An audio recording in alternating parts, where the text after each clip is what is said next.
요셉 이야기. 지난주와 오늘, 이번 주 사이에, 좀 봄을 많이 건너뛰었습니다. 어떤 이야기들이 나오냐면, 이제 좀 지리멸렬해요. 요셉이 그 형들을 만났지만, 형들이 이제 가나안 지역이 가뭄이 있으니까 먹을 걸 구하러 애굽 땅으로 이제 넘어오고, 그 과정에서 요셉이 형들을 알아봤지만, 그들을 뭐, 이렇게, 간첩이라고 모함하기도 하고, 그 다음에 동생 베냐민을 데려와라, 뭐, 그리고 형들을 감옥에 가두고, 뭐, 여러 가지 일들이 있습니다. 뭐, 근데 그 내용들 왜 이렇게 길고 자세하게 썼는지 이제 이해가 안 될 만큼, 서로, 그러니까 그런 일들이 이제 기록이 먼저 되는데, 이 일이 있고 나서 이제 드디어 오늘 본문에서 요셉이 자기가 요셉임을 이제 밝히는 그런 부분들이 이제 나옵니다. 요셉 이야기에 제가 그동안 몇 주 동안에 걸쳐서 핵심은 뭐였냐면 억울한 일을 당하는 요셉이 초점이었어요. 그런데 오늘은 뭐냐면 이 모든 일의 본질은 하나님의 계획이다. 이게 이제 오늘 오늘 말씀의 어떤 핵심입니다. 설교 말씀을 들어가기 전에 제가 말씀을 설교하고 그 다음에 예배를 인도하는 데 있어서 가장 어려운 주제가 뭔지 아세요, 여러분? 제가 설교하기 가장 어려운 게 주제가 사랑일 때예요. 사랑이란 말은 아무리 설교를 해도 못 알아듣습니다. 왜냐면 우리는 저마다의 사랑이 있고요. 너무나도 방대한 내용이 있고, 여러분 서점에 가보세요. 어마어마한 분량의 책들이, 여러분이 다 셀 수도 없을 만큼 어마어마한 분량의 책들이 사랑에 대한 이야기들을 합니다. 동서고금을 다 떠나서 사랑을 주제로 한 수많은 문학작품과 예술작품들이 넘쳐납니다. 왜 그렇게 사랑에 대한 내용이 많음에도 불구하고 많은 사람들이 사랑에 대해서 갈급해하냐면, 우리는 사랑을 먹고 살기 때문이에요. 그러니까 우리가 매일 밥을 먹어도 또 시간이 지나면 배고프잖아요. 똑같습니다. 사랑은 우리에게 마치 주식을 먹는 것처럼, 일용할 양식을 먹는 것처럼 사랑을 먹고 살기 때문에 사랑이 항상 우리가 사랑에 갈급해 있고요. 그리고 그럼에도 불구하고 우리는 서로 사랑합시다 라든가 아니면 이런 매체를 통해서 사랑에 대해서 강조하는 이유가 뭐냐면, 우리는 어릴 때부터 서로 이웃간에 사랑합시다라고 얘기를 많이 들으면서 자란 이유가 뭐냐면, 의외로 우리가 사랑을 먹고 살아야 되는데, 사랑을 받고 살아야 되고, 사랑을 전하면서 살아야 되는데, 의외로 우리가 사랑받지 못하고 있다고 느끼는 거예요. 왜냐하면 사랑은 완전한 사랑이 없기 때문이에요. 이 땅에서 부모님이 자식을 사랑하는 게 완전한 사랑일까요? 그렇지 않습니다. 부모도 욕심이 있기 때문에요. 부모가 자식을 사랑하는 것도 완전하지 않아요. 연인 간에 서로 엄청나게 사랑할 것 같죠. 하지만 지나가고 나면 이 또한 그 완전하지 않았음을 나중에 깨닫게 됩니다.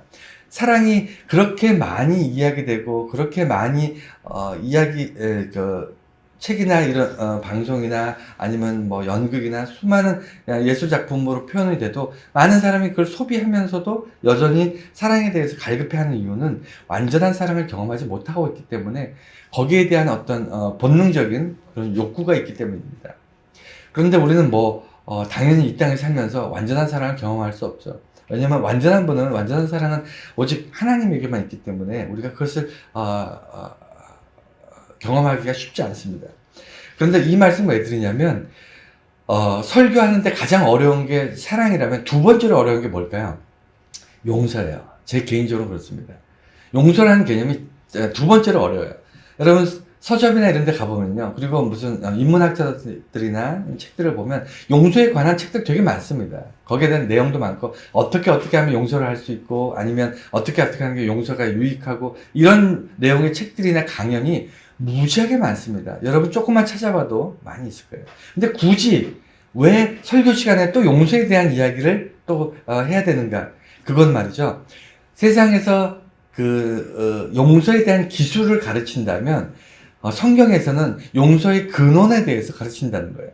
용서가 어디서부터 어떻게 시작되고, 그 다음에 그 용서가 우리 인생에, 우리 삶에, 인간에게 어떠한 영적인 영향력을 끼치느냐가 성경에서는 그 본질적인 문제가 있기 때문에 다시 용서에 대한 이야기를 합니다. 그리고 오늘 성교의 제목처럼 용서가 가능할까라는 고민을 하면서 설교를 준비했습니다. 여러분 어떻게 생각하세요? 용서가 가능하십니까? 여러분 용서를 하시면서 살고 계시나요? 저는 용서가 불가능하다고 생각하는 사람 중에 한 사람입니다. 용서는 용서하는 척 하거나 아니면 용서의 모양은 있을지 몰라도 완전한 용서는 마치 완전한 사랑을 경험하는 것만큼이나 어렵다. 그럼에도 불구하고 우리는 은연중에 아니면 의식하고 있든 의식하지 못하든 간에 우리는 용서를 해야 되거나 아니면 용서를 받아야 되는 그런 삶을 우리가 계속 반복해서 살고 있다는 것은 분명한 것 같습니다. 오늘 요셉의 이야기에서 그의 형들이 요셉을 만나고 용서를 받는, 어떻게 보면 형들이 요셉에게 못할 짓 한 거잖아요. 근데 그것을 용서받는 그런 사건이 기록되어 있어요. 이 사건을 통해서 창세기의 그 긴 내용 중에 마지막에 가서 핵심이 뭐냐면 용서와 사랑이구나 하는 것을 제가 깨닫게 됩니다. 하여튼 그래서 그 생각을 가지고 오늘 용서에 대해서 조금 깊이 있게 좀 다뤄보려고 합니다. 먼저 우리 주보 설교 노트에 보면 1번이 용서에 대한 말은 많아도 용서 자체가 우리가 쉽게 와닿지 않는 이유가 용서가 어렵기 때문이다. 이렇게 지금 정의할 수 있을 것 같아요. 그 얘기가 뭐냐면 우리가 용서에 대한 책을 한 권 보고 용서란 이런 개념이구나. 이렇게 하면 되겠구나. 마치 무슨 우리가 수업 시간에 공부를 해서 어떤 내용을 공식을 하나 외우고 나서 그것을 시험 봐서 내가 그것을 알고 있구나. 이렇게 인정받을 수 있는 게 용서가 아니에요. 용서라는 것은 알고 있다고 우리가 그렇게 사라지는 것도 아니고요. 그 다음에 그거 알고 있다고 해서 그게 전부도 아니고요. 알고 있는 그것이 또 맞지도 않아요. 그래서 용서라는 것은 우리가 책을 통해서 아니면 어떤 매체를 통해서 아니면 어떤 강연을 통해서 아니면 어떤 설교를 통해서 이야기를 들어도 지나고 나면 다시 듣고 싶고 다시 들어도 새로운 내용이 되고, 이 내용은 뭐냐면 용서 자체가 어렵기 때문입니다. 왜 어렵냐면 처음에는 이제 두 가지로 나눌 수 있는데 일방적 관계와 상호적 관계. 그러니까 용서라는 것은 어떤 현상이 나타나는데, 용서를 했다는 것은 내가 외적으로는 그 사람과 화해를 했다든가 아니면 상대방으로부터 보상을 받는다든가. 그 용서라는 것은 내가 피해자라는 얘기잖아요. 뭔가 가해자가 있어야 내가 용서라는, 서로 상호간에 용서라는 개념이 일어납니다. 그러니까 누군가가 누군가를 해를 입혔어요. 그랬을 때 그 해를 당한 사람이 해를 입힌 사람을 용서하는 거잖아요. 우리가 뜬금없이 그냥 길 가는 사람한테 난 너를 용서합니다 이렇게 얘기 안 하지 않습니까? 그 용서라는 단어는요, 그 전제가 뭐냐면 물질적으로든 정신적으로든 어떤 형태로든 A라는 사람과 B라는 사람 사이에 손해라는 것이 발생하는 거예요. 근데 이 손해가 상호작용이 있고 일방적 작용이 있는데, 상호작용이라는 것은 내가 용서를 할 때 어떤 사람으로부터 화해를 하고 그 사람에게 내가 그 가해자가 보상을 하고 그리고 가해자와 피해자 사이에 합의가 있고, 이런 내용들을 통해서 우리가 용서를 했구나라고 인정할 수는 있습니다. 이게 법적으로도 보호를 받아요. 법으로도 누군가가 가해자가 있고 피해자가 있으면 반드시 합의하게 돼 있고 보상하게 돼 있고, 보상하지 못하고 합의하지 못하면 징역을 산다든가 아니면 벌금을 낸다든가 이렇게 국가에서 조정해 줍니다. 이게 이제 법이죠. 근데 법으로 용서를 받을 수 있는 건 한계가 있습니다. 왜냐하면 예를 들어 음주운전으로 사고를 내서 피해자가 사망을 했다. 우리가 합의했다고 사망한 사람이 다시 살아나지 않잖아요. 그러니까 회복과 보상과 합의와 화해와 이런 것들은요, 한계가 있어요. 원상복귀가 안 됩니다. 그렇지만 그럼에도 불구하고 용서를 해줄 수 있는 피해자가, 용서를 할 수 있는 입장에 있는 피해자가 그나마도 억울함을 덜 갖게 하기 위해서 법적으로 보호하는 것이 이런 장치예요. 상호작용, 화해, 보상, 합의. 그런데 중요한 것은요, 가해자가 용서를 구하지 않는 경우도 있습니다. 해를 끼치고 나서 해를 끼치고 나서도 용서를 구하지 않을 때도 있어요. 그래서 법적으로 다툼이 있는 거예요. 자, 하여간 그래서 법에 의지해서 상호 간의 작용을 할 수 있지만 그 상호작용을 통해서 용서가 일어났다고 얘기하진 않아요. 그럼 용서는 뭐냐면 일방적 관계입니다. 일방적 관계. 피해자가 일방적으로 전적으로 가해자를 용서해야 돼요. 그러니까 가해자가 용서를 구하고 사과하고 했다고 해서 피해자가 용서가 되는 것이 아니지 않습니까? 용서라는 것은요, 철저하게 피해자가 단독으로 자기 스스로, 자기 독단적으로 용서를 감행해야 됩니다. 용서를 결정해야 되고요. 용서를 선택해야 되고, 용서를 실행해야 돼요. 이건 가해자의 도움이라든가 가해자의 역할이 거의 없어요. 그러니까 철저하게 피해자의 의지에 의해서, 그래서 이런 것들은 법적으로, 예를 들어 합의를 봤으니까 피해자는 가해자를 용서하십시오. 용서해야 됩니다. 이거는 법적으로 할 수가 없어요. 용서는 법으로 규정할 수 없습니다. 예, 법에 용서하십시오라는 내용은 없어요. 그러니까 처벌할 수 있고 어떤 조정할 수 있고 그 다음에 손해에 대해서 보상을 할 수 있지만 법으로 정할 수 있지만 용서는 법으로 정할 수 없어요. 그거는 철저하게 피해자의 의지입니다. 피해자가 결정해야 될 부분이에요. 그래서 어려워요. 왜냐하면 피해자가 그 어떠한 보상도 그 어떠한 어떤 합의도 다 싫고 다 필요 없고 나는 예를 들어 뭐 아까 말씀드린 것처럼 운전으로 사망한 내 가족이 내 친척이 다시 살아나야 된다. 살아나지 않으면 난 용서할 수 없다. 이렇게 얘기하면 그 사람이 잘못한 피해자가 억지를 쓰는 걸까요? 죽은 사람이 살아나기 전까지는 난 용서할 수 없다. 그러면 여러분들은 그 피해자를 향해서 손가락질 하실 겁니까? 어떻게 생각하세요? 그건 손가락질은 못하죠. 왜냐하면 피해자가 철저하게 자기 스스로 용서가 우러나와서 자기가 결단하지 않으면요. 용서는 절대로 남이 강요하거나 이건 뭐 용서해 줄만 하네라고 얘기해도 그건 용서가 되지 않습니다.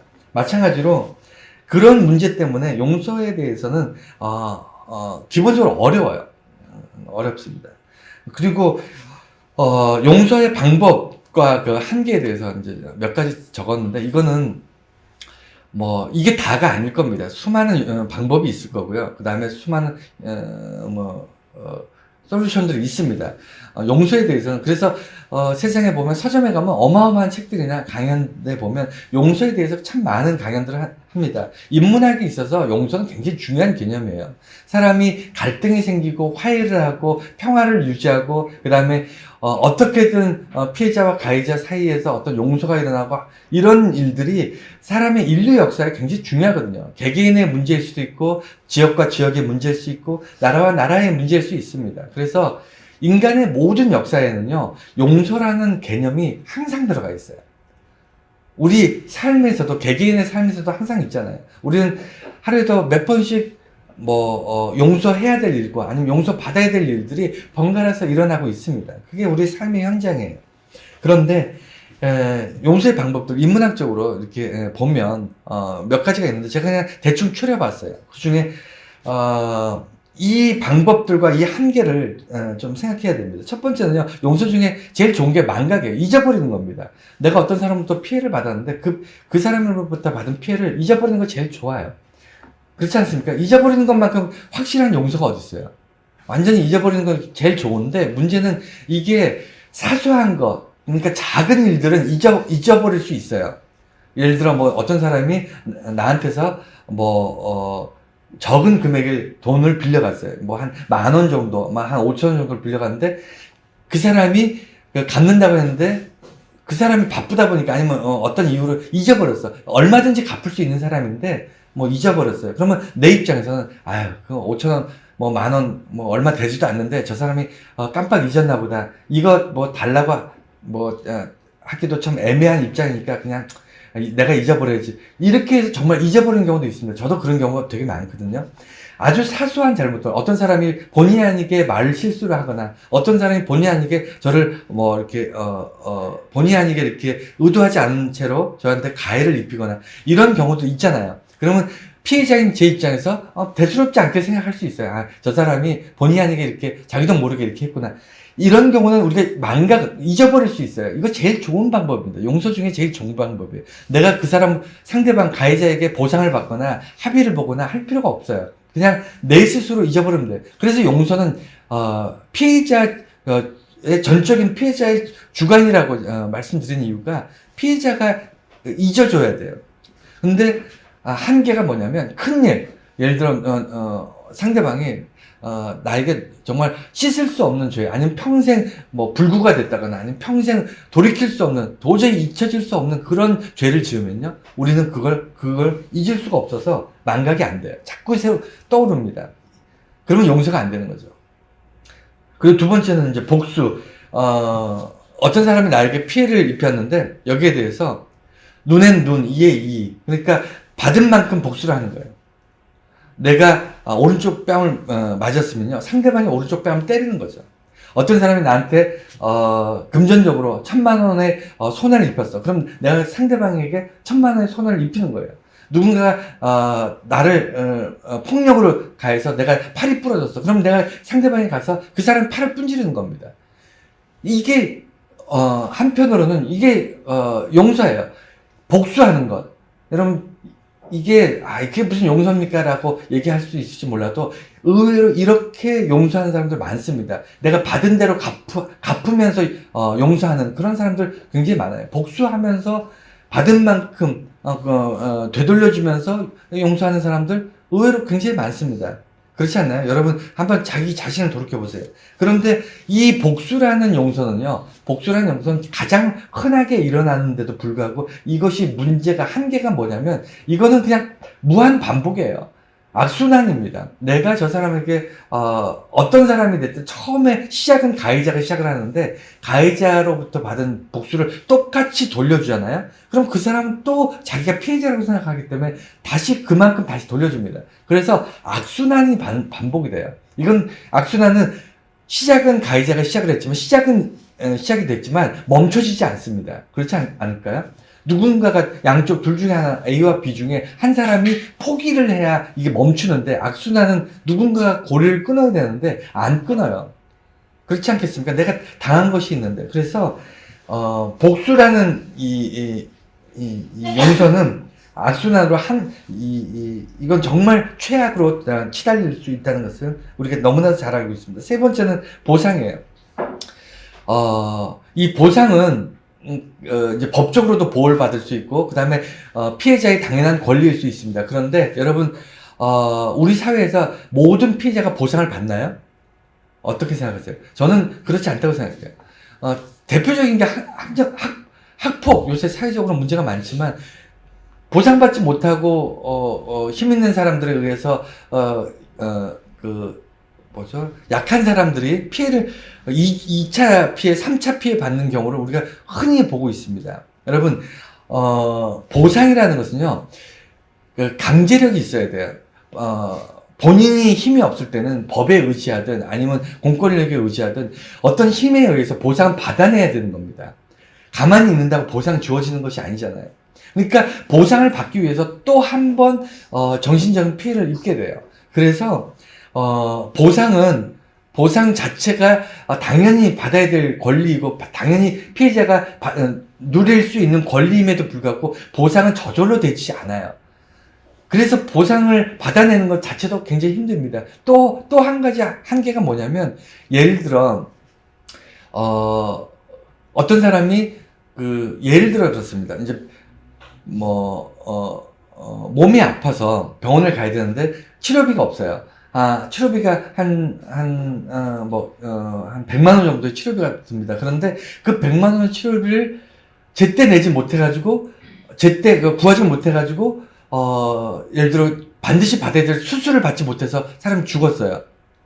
그러면요, 그 100만 원이 문제가 아니잖아요. 그렇지 않습니까? 그 100만 원을 보상받는다고 해서 죽었던 사람이 다시 살아나는 게 아니잖아요. 교통사고나 이런 것도 마찬가지입니다. 때가 있는 것들이 있어요. 치료해야 될 때, 아니면 어떤 사람이 어떤 식으로든 보상을 받아야 되고, 용서를 받아야 되고, 어떤 사람이 살면서 위로를 받아야 되고, 이런 어떤 때가 있습니다. 시기가 있는데 그것을 놓쳤을 때 비록 그 시기에 돈으로라든가 아니면 보상으로 받는다고 해서 지나고 나서 그게 아무 의미가 없을 때가 분명히 있어요.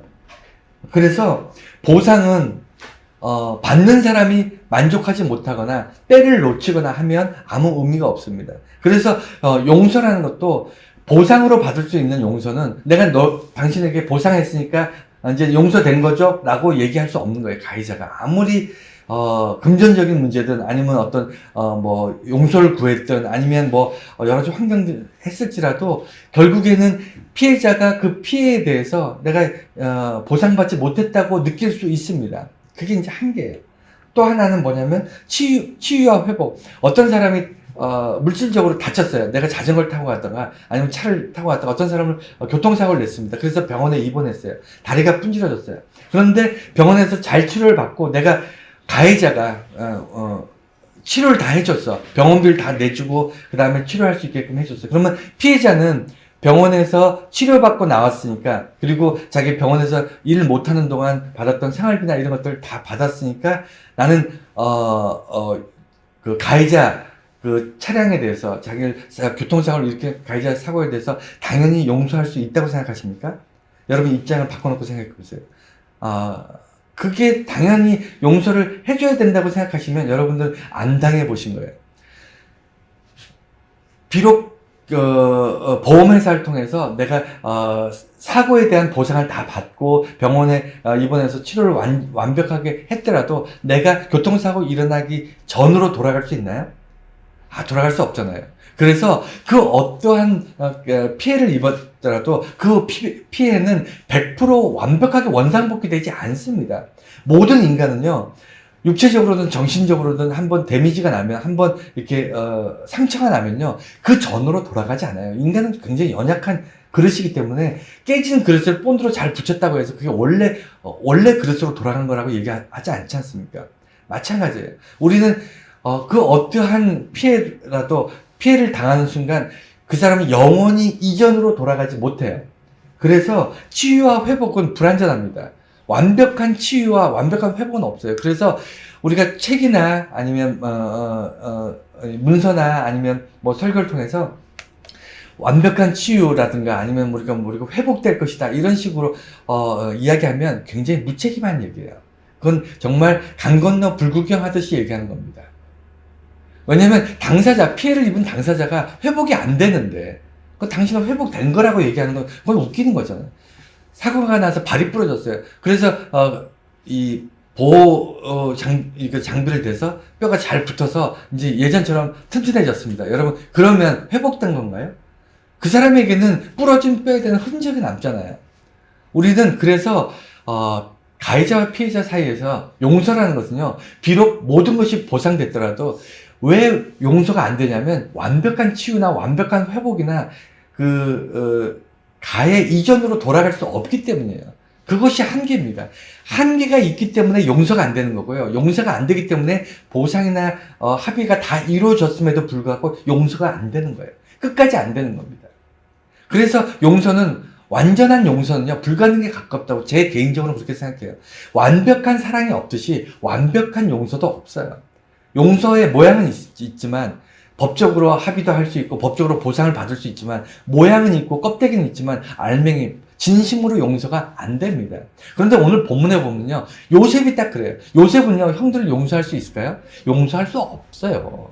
용서할 수 없습니다. 형들이 자기를 죽이려고 했잖아요. 이게 죽이는 척 한 게 아니고요, 실제 거의 죽인 거나 마찬가지입니다. 구덩이에 집어 던져버렸어요. 그리고 그냥 형들이 그 자리를 떠나버리면 요셉은 굶어 죽습니다. 그런 상황에 놓인 거예요. 그런데 형들이 팔아넘겼잖아요. 그래 팔아넘겨서 종으로 팔았으니까, 그래서 얼마나 고생을 했습니까, 요셉이. 보디발 장군의 집에서 노예로 살다가 또 모함받아서 감옥에 살다가 이런 인생을 왜 살게 됐죠? 요셉이 잘못해서 살았나요? 아니죠. 그 형들이 아무 이유 없이 요셉을 그렇게 공격을 한 거 아닙니까? 피해를 입힌 거 아니에요. 그 피해를 입은 요셉이 생각할 때 그 형들을 생각해 보세요. 형들이 자기가 살아있는 걸 알았다면, 아니, 살아있는 걸 몰랐더라도, 형들이 자기에게 피해를 입혔으면, 나중에라도, 아, 자기들이, 우리가 잘못했다. 우리 동생 찾으러 가자. 구하러 가자. 그래서 애굽에 사람을 보내고 수송만 하고, 그랬어야 되는 거 아닌가요? 여러분 한번 생각해 보세요. 그 형들이 정상적인 사람이라면, 형들이 정말 자기를, 너무 사랑하는데, 순간적으로 헷가닥해가지고, 뭔가, 착각을 해가지고, 동생 요셉을 팔았다. 그러면 형들이 요셉을 구하러 와야죠. 찾으러 와야 되잖아요. 그거 안 했잖아요. 그러니까 요셉 입장에서는 형들을 끝까지 용서할 수 없어요. 여러분 입장이라면 그렇지 않겠습니까? 누군가 자기를 죽이려고 했고, 누군가 자기를 팔아먹고, 그 인신매매로 팔아먹었는데, 그 사람이 자기 잘못을 뉘우치고, 자기를 구하러 오고, 자기에게 사과하고, 자기에게 지었던 모든 죄들에 대해서 보상하고, 형들이 요셉에게 그런 일 아무것도 안 했잖아요. 그 어떤 법적인 합의도 전혀 없었지 않습니까? 어떤 시도도 없었죠. 그런 형들을 요셉이 해야 되나요? 용서할 수 있을까요? 여러분들이 입장을 바꿔놓고 생각해 보세요. 그런데 요셉이 오늘 본문에 보면 용서를 해요. 이게 불가능한 일이 일어납니다. 그래서 오늘 본문을 보는 거예요. 이게 창세기의 어떤 이제 후반부에 어떤 정말 핵심 중에 핵심 개념인 거예요. 용서. 사랑과 용서가 계속해서 성경 전체에 깔려 있습니다. 그래서 예수 그리스도의 십자가는 그건 사랑이자 또한 용서예요. 우리의 죄는 용서입니다.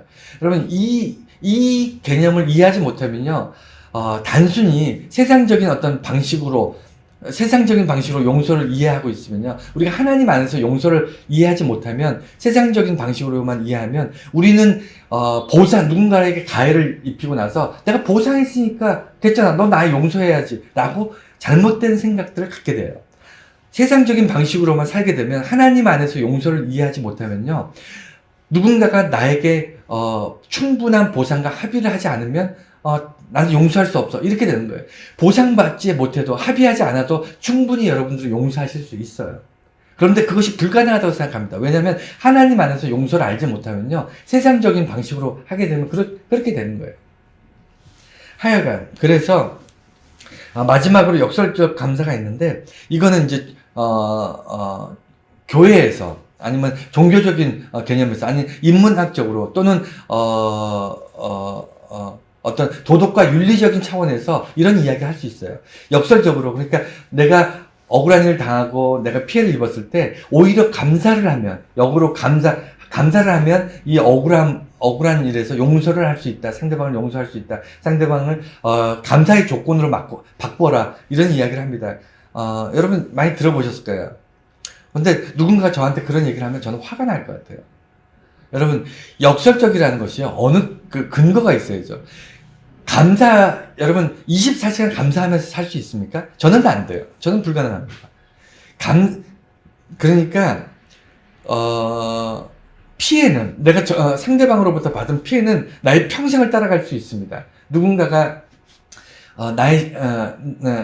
나에게 피해를 입혀서 내가 그게 뼈에 사무치고 가슴에, 심장에 사무쳐서 정말 죽을 만큼 고통스러운 삶을 평생을 살아가는 사람도 있어요. 그렇지 않습니까? 어릴 때부터 어떤 큰 피해를 입어서 그것이 평생 동안 그것이 자기를 평생을 따라다니는 사람들 많이 있습니다. 육체적으로든 정신적으로든.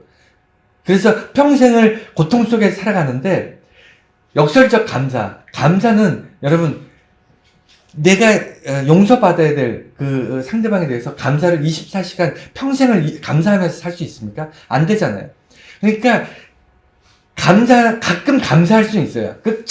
잠깐 감사하는 동안 잊어버릴 수 있습니다. 내가 피해를 입었다는 것, 내가 어떤 해를 당했다는 것을 내가 감사하는 순간 분명히 잠깐 동안은 잊을 수 있지만, 그 감사하는 동안 잠깐 동안 있는 거잖아요. 우리가 계속 감사하면서 살 수는 없잖아요. 내가 어떤 사람으로부터 피해를 입었으면 그것이 근본적으로 해결이 돼야지, 내가 그걸 역설적으로 감사한다고 해서 내가 감사가 잊혀지는 순간, 감사를 안 하는 순간 다시 계속해서 떠오르고 다시 나를 괴롭힐 텐데, 어떻게 역설적 감사로 그것을 해결할 수 있습니까? 그게 한계가 있는 거예요. 그래서 우리는 본질적으로 뭐냐면 깨달아야 됩니다. 요셉이 그가 참으로 진심으로 용서할 수 있었던, 완벽하게 용서할 수 있었던 건요, 깨달음에 있었어요. 오늘 거기에 이제 접근하려고 합니다. 자, 그래서 요셉과 예수님의 용서에 접근할 건데, 그 전에 한 가지만 더 짚고 넘어갈게요. 그게 뭐냐면 용서는 주체적 결정과 선택적 행동으로 나타난다. 이 말이 뭐냐면 용서는요, 아까 설교 서두에 말씀드린 것처럼 결정해야 돼요. 용서를 결정해야 됩니다. 용서는요, 자연스럽게 일어나는 것도 아니고요, 상호 합의해서 일어나지 않습니다. 용서는 상대방이 요구해서, 상대방이 내가 이제 미안해하고 용서를 구했기 때문에 피해자가 당연히 용서하게 되는 것이 아니에요. 서로 상호 간에 일어나는 게 아니고 피해자가 결정해야 됩니다. 근데 그 결정이 주체적, 철저하게 자기 스스로 고민해갖고, 자기 스스로 결정하고, 자기 스스로, 해야 되는데, 왜 그러냐면, 용서는요, 쉽지 않아요. 아까 말씀드린 것처럼 엄청난 에너지가 필요합니다. 그렇기 때문에, 무너진 상태에서는 용서가 안 돼요. 피해자가요, 에너지가 없을 때, 용서할 에너지가 없는 상태에서는 용서가 하고 싶어도 안 됩니다. 그래서 여러 가지 상황들을 고려해서 주체적으로 용서를 하려고 하는 피해자가 용서를 결정하고 그 용서에 따른 에너지를 모아야 돼요. 그리고 선택적 행동. 용서는요, 자기도 인정하고 상대방, 가해자도 충분히 납득할 수 있는 행동을 해줘야 돼요. 행동을 통해서 용서가 일어나는 겁니다. 머릿속으로 상상만, 내가 저 사람 이제 용서해야지 생각해서 용서가 되는 것이 아니라는 거예요. 왜냐면 생각으로만 용서를 하면요, 그 생각은 아침 저녁으로 바뀝니다. 그리고 상대방 가해자에 대해서 볼 때마다 다시 떠오르기 때문에, 생각들이 떠오르기 때문에 반드시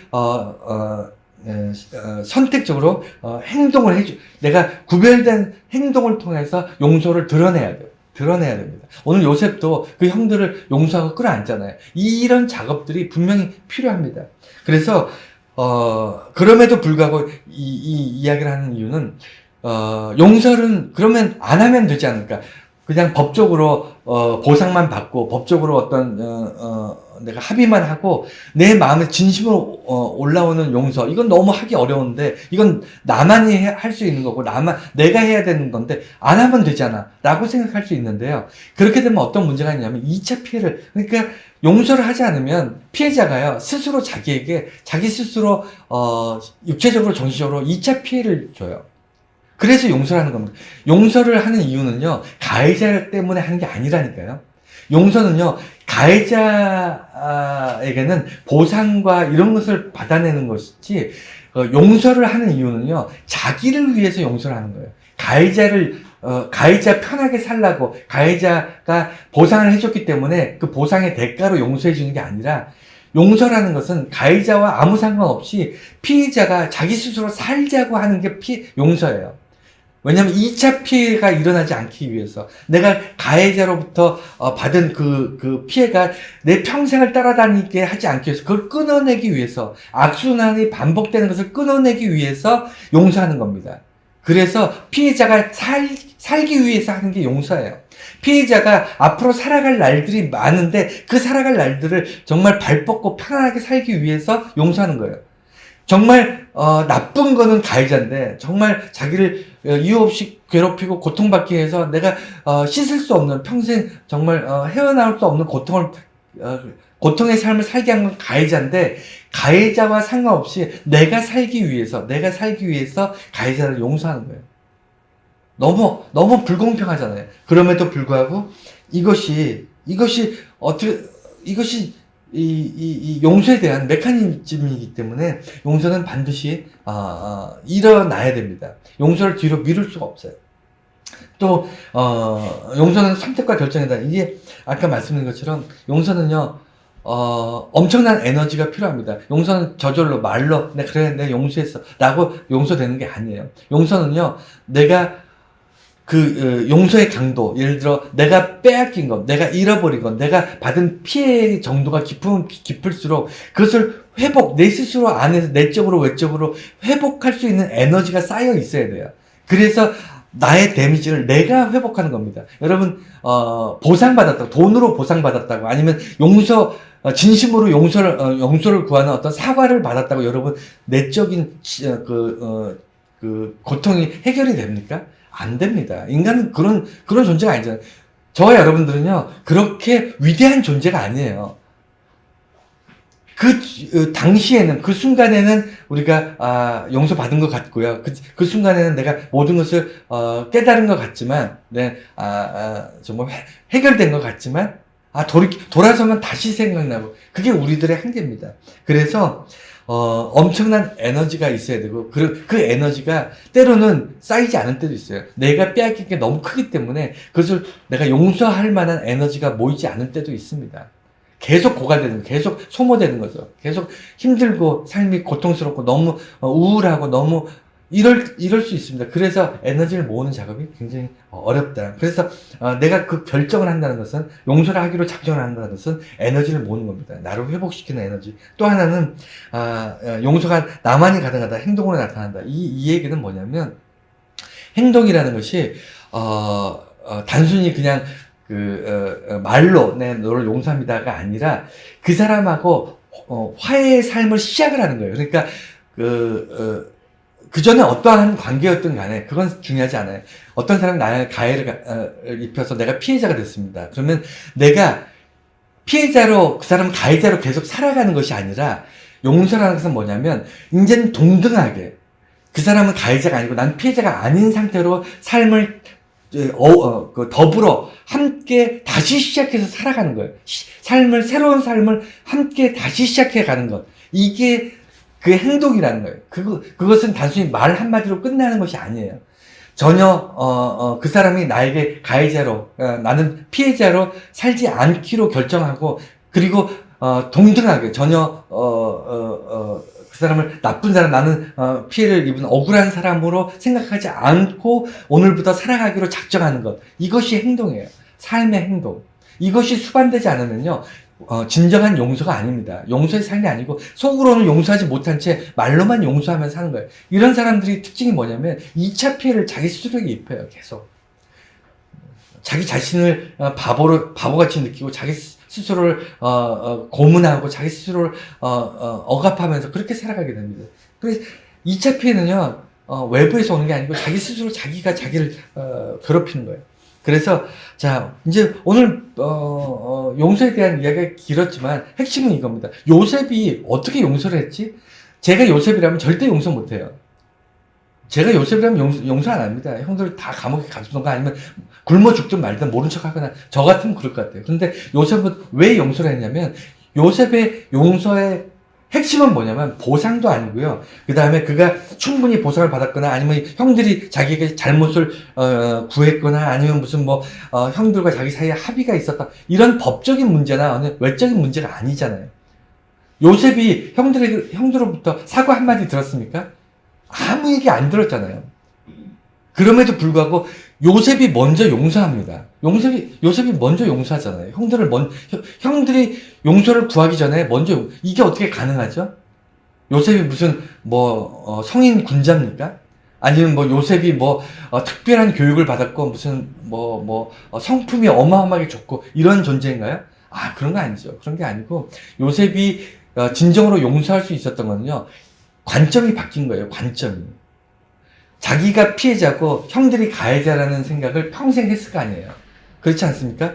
17 정도에 팔려가서 30살에 총리가 되고, 그 다음에 7년, 그 다음에 한 9년이 지났으니까 한 40, 거의 한 40대면 한 20 몇 년이 지났잖아요. 20 몇 년 동안 요셉이 형들을 정말 진정으로 용서하면서 살았을까요?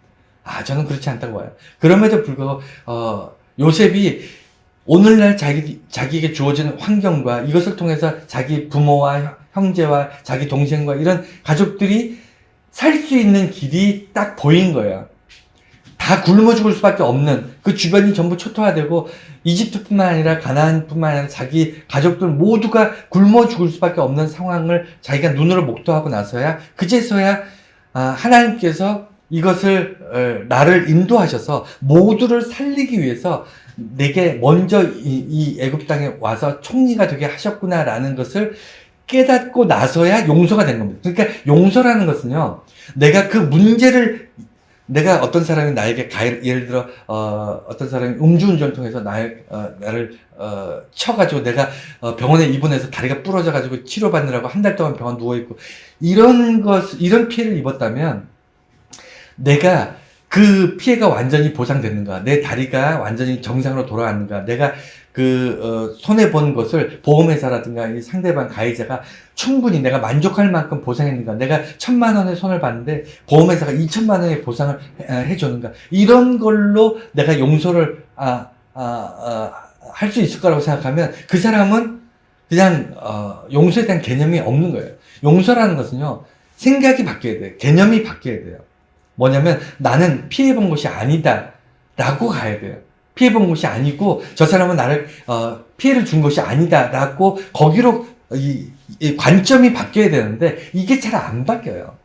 우리는 일상적인 피해, 일상적인 가해자와 피해자의 개념으로 살기 때문에 이런 큰 일들, 이런 요셉이 당한 이런 일, 평생을 용서할 수 없을 것 같은, 평생을 정말 이를 갈며 형제들, 저 같으면 오히려 가나안에 군사를 끌고 들어가서 형들을 다 잡아다 감옥에 가둘 것 같아요. 저라면 그럴 것 같아요. 여러분들 아닐 것처럼 이렇게 앉아 계시지만 여러분들도 입장 바꿔놓고 생각하면 똑같을 거예요.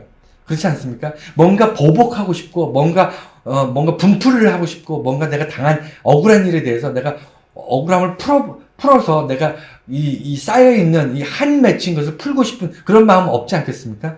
여러분, 저나 다 마찬가지지만, 그런 상황일 때, 용서라는 것은요, 그 상황을 해결해서 용서가 안 돼요.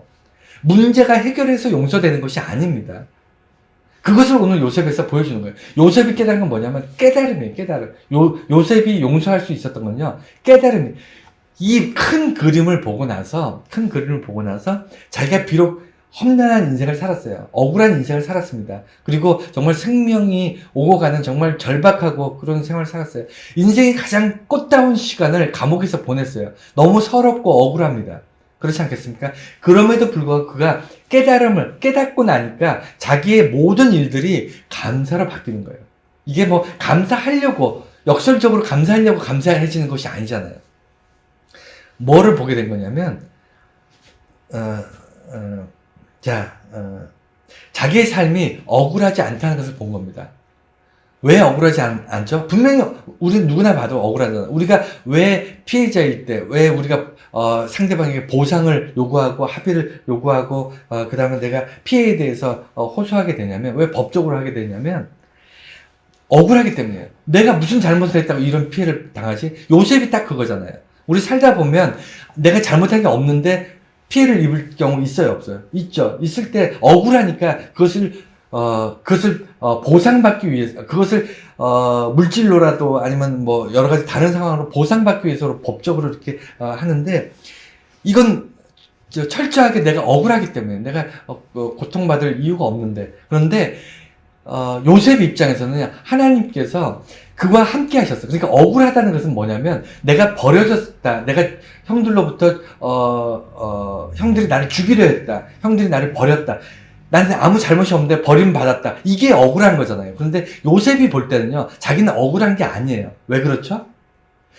하나님이 함께 하셨기 때문에. 이가 하나가 다른 거예요. 그러니까 형들이 자기를 버린 것 같지만 하나님이 나와 함께 하셨고, 그 사망의 음침한 골짜기에 하나님이 나와 함께 계셨다는 거예요. 팔려갔지만 감옥 안에도 그곳에 나와 하나님이 함께 하셨다는 걸 깨닫게 된 겁니다. 그러니까 억울하다는 것은 하나님이 날 떠났을 때 억울한 거예요. 형들이 나를 버렸을 때 억울한 거예요. 나 혼자 외톨이가 됐을 때 억울한 겁니다. 나는 가정 안에서 사랑받아야 될, 충분히 사랑받을 자격이 있는데 그것을 어느 날 내가 다 송두리째 빼앗기고 나 혼자 버려진 존재가 됐다. 이게 억울한 것이, 하나님이 뜻이 있어서 요셉과 함께 하시면서 요셉을 그 형제들이나 가족으로부터 분리시켜서 그가 비록 힘들고 고난 가운데 있었지만 생명을 위협받거나 그러지 않았잖아요. 그러니까 억울하지 않았단 거예요. 지나 보니까 그 당시에는 너무 화가 나고 억울하고 이가 갈리는 그런 상황이지만, 지나 보니까 이것이 그곳에 하나님이 나와 함께 하셨구나. 그곳에서 내 나를 안전하게 지켜주셨구나. 하나님께서 세상이 줄 수 없는 그 위로와 사랑과 화평을 내게 주셨구나 하는 것을 깨닫게 되는 겁니다. 그리고 나서야 억울함이 풀리는 거예요. 억울함은요, 가해자가 어떤 말과 어떤 보상을 해도요, 가해자로부터 여러분 억울함이 풀리지 않습니다. 그렇지 않나요? 그리고 지키시고 인도하셨다는 것, 깨달았다는 것은 뭐냐면, 깨달았다는 것은 누군가가 교육해서 깨닫는 게 아니에요. 여러분, 제가 늘 설교할 때 강조하는 게 뭐냐면 깨달음이잖아요. 말씀을 깨달아야 돼요. 하나님에 대해서 깨달아야 됩니다. 여러분, 제가 잘 가르친다고 설교가 뭐 유창하고 설교가 너무 좋아서 여러분들 하나님을 깨닫게 되나요? 하나님을 알게 되나요? 그런 거 아니잖아요. 철저하게 말씀 안에서 여러분들이 깨닫는 거예요. 깨닫는 게 뭐냐면 없던 것을 알게 되는 게 아니에요. 지식이 늘어나는 게 아닙니다. 깨닫는 거는요, 알고 있었지만 내가 그 뜻을 잘 모르고 있었던 것을 그 본질, 그 뜻을 알게 되는 것이 깨닫는 거예요. 하나님이 나를 사랑하신다. 우리 지식으로는 수없이 들었지만 하나님이 나를 사랑하신다는 게 이거구나 하는 것을 깨닫는 거잖아요. 어떤 사건을 통해서 내가 정말 하나님 없이는 살 수 없는 그 상황에서 하나님 도와주시지 않으면 내가 살 수 없는 상황에서 하나님 나를 건지시는 것을 깨닫게 돼요. 그러면 그제서야 내가 말로만 하나님이 사랑이라고 하셨는데 이것이 하나님의 사랑이구나 하는 것을 깨달았습니다. 이거잖아요. 이게 뭐죠? 그러니까 몰랐던 걸 아는 것이 아니고 내가 알고 있는 것을 깨닫는 거예요. 요셉은요, 하나님이 어떤 분인가를 깨닫습니다. 어떻게 깨닫게 되냐면 나를 지키시고 인도하셨구나 라는 걸 깨닫는, 그거 지키시고 인도하신 건요, 지나고 나서야 알 수 있어요. 그 어둠의 그 사망의 음침한 골짜기를 다니는 동안에는요, 하나님이 나를 지키시고 도우시는 걸 모릅니다. 그게 정상이에요. 죽을 것 같이 힘들고 어려울 때 우리는 우리 앞에 문제만 보잖아요. 눈을 들어 하늘을 보십니까?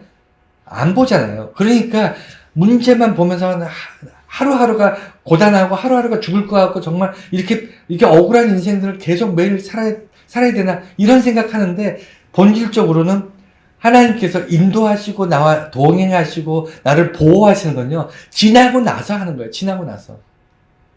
먼 훗날 지나고 나서요. 그게 깨닫게 되는 거예요. 그래서 깨달음은 지나고 나서 깨닫게 됩니다. 가해자가 아니고 하나님이 회복하신다는 말씀은 여러분들이 다시 한번 아무리 강조해도 지나치지 않습니다. 성경에서 우리가 성경 말씀을 통해서 우리가 사랑을 이야기하고 용서를 이야기하는 건요, 여러분들이 지식이 없어서가 아니에요. 여러분들이 사랑에 대해서 모르고 용서에 대해서 몰라서 제가 설교하는 것이 아닙니다. 그 내용들을 여러분을 모르기 때문에 제가 교육하듯이 뭐 알려주고 시험 보고 그것을 뭐 다시 재확인하고 이런 차원에서 제가 용서를 이야기하는 것이 아니고요. 하나님의 용서는 다르다는 거예요. 완벽한 용서, 완벽한 사랑에 대해서 우리가 경험하면서 깨달으면서 살자 이겁니다. 깨닫는 건 뭐냐면 지식으로는 알고 있지만 우리가 이게 용서구나 하는 것을 비로소 알게 되는, 체험하게 되는 것을 말하는 겁니다. 자, 요셉은 깨달음으로 용서를 하게 됐다면 예수님 얘기 잠깐 하고 설교를 마치려고 하는데 예수님의 용서는 사랑이었어요. 이 얘기가 도대체 뭐냐면 진정한 용서는요, 아까 깨달음인데 깨달음이라는 것은 용서를 치유할 수 있는 건 사랑이에요. 그건 분명합니다. 내가 용서할 수 있는 건요, 사랑이 솟아나야 되는데 그 사랑이 요셉 같은 경우는 이제 하나님에 대한 인식의 변환으로 깨닫게 되고 하나님 날 지키시고 도와주셨구나. 내가 억울한 인생을 산 것이 아니고 하나님께서 정말 축복의 삶, 내가 미리 애굽에 와서 내 온 가족을 살리고 애굽의 수많은 사람들을 살리는 귀한 일을 하나님께서 내게 맡기셨구나. 깨닫고 나서야 용서가 됐는데 본질적인 건 뭐냐면 하나님이 요셉을 사랑하셨다는 거예요. 하나님이 이집트를 사랑하고 하나님이 이스라엘 백성들과 그 야곱의 가족들, 하나님께서 아브라함의 그 자손들을 사랑하셨던, 그게 본질입니다. 사랑을 통해서 이루어진 일들 속에는 오해가 있을 수 있고요, 억울한 일이 있을 수 있고, 본의 아니게 뭐 가해자나 피해자가 발생할 수 있어요. 큰 그림 안에서 하나님의 거대한 큰 구원의 역사 속에서는 인간들의 좁은 안목에서는 다양한 이해관계가 발생할 수 있어요. 그런데 그 본질을 알아야 돼요. 본질이 뭐냐면 하나님의 사랑으로부터 시작된 것들이고요. 여기 사랑으로부터 시작된 것들 안에는 뭐가 있어야 되냐면 사람은 그 십자가의 사랑을 통해서 우리가 어떤 존재가 되는 것을 깨달을 수 있어야 돼요. 우리가 그리스도인들이 사랑을 이야기하고 용서를 이야기하는 것은요, 단순히 우리가 도덕적으로 살기 위해서가 아니에요. 인문학적으로 또는 윤리나 도덕적으로 우리가 사람들에게 베풀고 살고 나눠주면 살고 내게 오른뺨을 때리면 왼뺨을 돌려대며 내게 악한 일을 행하더라도 내가 하나님의 마음으로 용서하면서 살고, 이게 아니고요. 그걸 왜 그렇게 살아야 됩니까? 여러분, 우리가 바보입니까?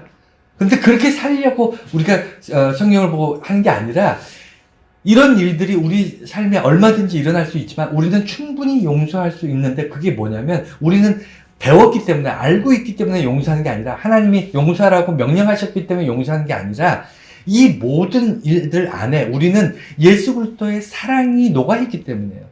이것과의 관계를 알아야 됩니다. 우리가 깨달아야 돼요. 뭐냐면 내 삶의 많은 그 굴곡들과 많은 어려움들은요, 예수 그리스도의 사랑이 내 안에 있기 때문이에요.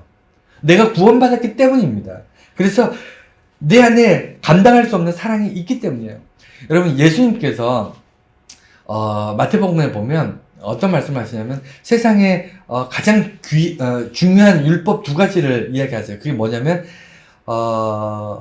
첫 번째가 하나님을 사랑하고 목숨처럼 사랑하고 내 이웃을 내 몸같이 사랑하라고, 이 두 가지가 율법의 가장 중요한 핵심이라고 예수님께서 가르쳐 주셨어요. 여러분 많이 들어서 알고 계실 겁니다.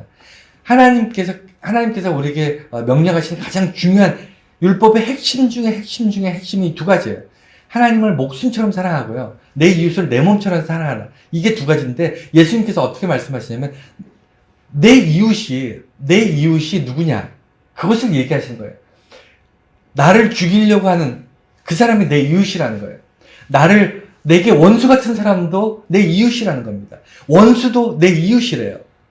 이게 예수님께서 얘기하시는 겁니다. 우리는 내게 잘해주고 나를 사랑하고 나한테 이익이 되는 사람만 내 이웃이고 그 외에는 이웃이 아니라고 생각하잖아요. 내가 사랑할 이유가 없다고 생각하는데, 예수님께서 우리에게 이야기하시는 건, 우리에게 말씀하시는 건 뭐냐면 나님을 목숨처럼 사랑하고 내 이웃, 그 이웃 안에는 내게 피해를 입힌 사람들도 있고요, 나에게 억울한 일들을, 내가 억울하게 느낄 만한 일들을 내게 끼친 그런 많은 사람들, 원수 같은 사람들이 다 내 이웃에 속한다는 거예요. 이 사람들은 내 이웃이 아니고 이 사람들만 내 이웃이야 라고 얘기하면 안 된다고 예수님께서 말씀하시고, 말씀으로 끝내시는 게 아니고 그것을 행동으로 보여주셔요. 그게 뭐죠? 그게 십자가잖아요. 십자가에서 로마 군병들이 칼로 창으로 찌르잖아요. 그리고 가신 멜리만 씌우고 손과 발에 쇠못을 박지 않습니까? 나무에 매달잖아요. 그런 로마 사람, 그 병사들, 그리고 십자가에 못 박으라고 손가락질한 유대인들, 그 사람들을 사랑하시기 때문에 십자가에 매달리시는 거 아닙니까? 십자가에 못 박히시는 거잖아요. 그래서 원수를 사랑하는 것, 이게 불가능한 것 같지만 이게 가능한 게 뭐냐면, 예수님께서 우리를 구원하셨고 그 십자가를 통해서 우리를 사랑하셨다. 그 사랑에 대한 그 깊이가, 그 정말 깊은 골이 생기면요, 사랑의 어떤 큰 이 호수처럼 넓은 그게 생기면요, 용서는 그 다음부터는 쉬워지기 시작하는 겁니다. 왜냐면 용서가 그렇게 중요하지 않거든요. 내가 피해를 보상받는 게 그렇게 중요하지 않아요. 요셉 입장에서 그 형들이 자기에게 보상해 주는 게 그렇게 중요하겠습니까? 요셉이 다 가졌는데, 권력과 부와 명예와 모든 걸 이미 다 가졌잖아요. 다 회복됐잖아요. 이루 표현할 수 없을 만큼 엄청난 회복을 있었는데 형들로부터 보상받는 게 무슨 의미가 있습니까? 문제는 용서가 안 되는 거지. 그런데 용서를 하기 시작하는 겁니다. 왜 그게 가능하냐면 그가 하나님의 사랑을 깨달았기 때문이에요. 하나님의 역사와 하나님의 인도하심을 깨달았기 때문입니다. 그래서 이제 결론이 그거예요. 우리가 교회를 다니고 하나님을 믿고 예배를 드리고 이렇게 사는 것은요, 도덕적으로 살려고 하는 게 아니에요. 우리가 살면서 날마다 용서해야 될 일과 용서받아야 될 일들이 매일 일어나지 않습니까? 크든 작든. 그러면 날마다 그것을 잊어버리면서 살 겁니까? 아니면 무슨 늘 보상을 받아내면서 살 겁니까? 그렇게 살 수 없잖아요. 여러분, 하나님의 사랑, 예수 그리스도의 사랑을 여러분 마음에 이만한 웅덩이를 파서 거기다 하나님의 사랑을 채우세요. 하나님의 사랑이 가득 차고 예수 그리스도의 사랑이 가득 차잖아요. 그러면 뭐 굳이 뭐 용서에 대해서 신경 안 쓰고 삽니다. 용서를 이거 할까 말까 막 에너지를 쌓아야 되는가, 내가 저 사람이 내게 이런 억울함을 줬는데 이 억울함을 어떻게 풀어야 될까, 이런 거 신경 안 쓰고 살아요. 마치 요셉이 하나님께서 자기를 인도하셔서 내가 감옥에 있고 막 이럴 때 억울했지만 지나고 나서 엄청나게 부유하게 하시고 명예와 권력과 모든 것을 내게 다 주시고 그 다음에 가족들을 다시 살리시게 하시고 이 모든 계획들을 다 알고 나니까, 모든 걸 다 깨닫고 나니까 하나님의 사랑이 그 마음에 충만하니까 형들을, 자기를 죽이려고 했던 형들을 보고 전혀 노여워하지 않지 않습니까? 눈물을 펑펑 흘리면서 그들을 끌어안고 고백하잖아요. 사랑한다고. 이게 가능한 이유는요, 용서가 노력해서 되는 게 아니기 때문이에요. 여러분, 용서는 철저하게 사랑으로 인해서 흘러가야 됩니다. 사랑이, 예수 그리스도의 사랑, 내 안에서는 그런 사랑이 없잖아요. 예수 그리스도 안에 사랑이 흘러가서 용서가 일어나는 거예요. 이게 오늘 요셉의 사건입니다. 물론 오늘 설교에 용서에 대한 부분들 많이 이야기했고 우리 삶에서 불가능하다는 얘기도 많이 했지만, 여러분 여전히 저와 여러분들은 용서가 불가능할 거예요. 용서가 안 될 수 있습니다. 억울함을 풀 수 없을 때가 있고요. 스스로에게 2차 가해를 가하면서 정말 피곤한 인생을 살 수 있습니다. 하지만 오늘부터 예수 믿는 사람답게, 하나님을 아는 사람답게, 예수 그리스도의 십자가의 구원을 받은 사람답게 하나님의 사랑을 채워보세요. 그리고 깨달아보세요. 하나님께서 나의 인생 통째로 인도하시는데 그 인생 안에는 통째로 하나님께서 나를 지키시고 보호하시는데 그 지키시고 보호하시는 인생 안에는 소소하게 내가 감당할 수 없는 그런 자잘한 어떤 어려움들이나 일들이 있구나. 하지만 이거 별거 아니야. 이거 용서 못할 일이 아니야. 이거 충분히 용서할 수 있어. 왜? 나는 어마어마한 것들을 받은 사람이니까. 이렇게 살아가는 여유 있는 인생들이 되시길 바랍니다. 이게 예수 믿는 사람들의 특징이거든요. 이게 그래서 세상 사람들이, 교회 다니는 사람들 감당할 수 없다고 얘기하는 거예요. 아무리 고통스럽게 하고 괴롭혀도 이 흔들리지 않습니다. 왜냐하면 그 안에 하나님의 사랑이 가득 채워져 있기 때문에. 이것이 여러분들의 힘이에요. 궁극적인 인생의 가치고 힘이 될 수 있습니다.